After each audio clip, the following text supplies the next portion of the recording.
औज़ुबिल्लाहि बिस्मिल्लाहिर्रहमानिर्रहीम।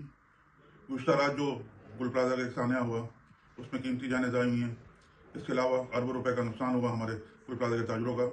उस गम में हम बराबर के शरीक हैं। मुझे रात को पता चला ये सिलसिला, मैं कराची में था नहीं, और इस सिलसिले में हमारी आला अफसरान से बात भी हुई है और हमने गुजारिश भी की कि फ़ौरन जो है आग बुझाई जाए, और उसमें फायर ब्रिगेड ने काम किया, लेकिन क्या वजह थी जो है वो आग पे अभी तक काबू पाया नहीं जा सका। इसको भी सरकार को देखना पड़ेगा। हम हुकूमत पाकिस्तान, सदर आसिफ अली ज़रदारी साहब और prime minister of Pakistan Shehbaz Sharif sahab, Sindh के वज़ीर आला मुराद अली शाह साहब से और गवर्नर सिंध से दरख्वास्त करते हैं कि इस पर फ़ौरन एक्शन लें, उनकी दादरसी करें, जो जहाँ बाग हुए हैं उनके साथ इज़हार हमदर्दी करें, जो नुकसान हुआ है उनका बदलावा किया जाए। आप समझ सकते हैं कि ईद का सीज़न है, लोगों ने स्टॉक किया हुआ था, लोगों का अरबों रुपये का नुकसान है।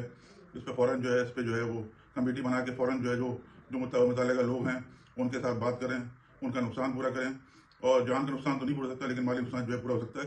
इसके अलावा मैं दरख्वास्त करूँगा कि फ़ौरन जो है तमाम कराची के ताजर जो है उससे इज़हार हमदर्दी भी करें, इज़हार यकजहती भी करें, और हम कराची इलेक्ट्रॉनिक एक्शन उनके साथ शान बशान खड़े हैं।